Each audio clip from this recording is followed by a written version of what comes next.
Pemirsa, aparat masih melakukan pencarian terhadap Relax yang saat ini hilang bak di telan bumi. Hah?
Ini bukan salah saya.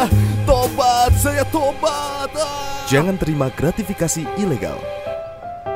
Berani tolak, hebat. Laporkan penerimaan gratifikasi melalui goal.kpk.go.id.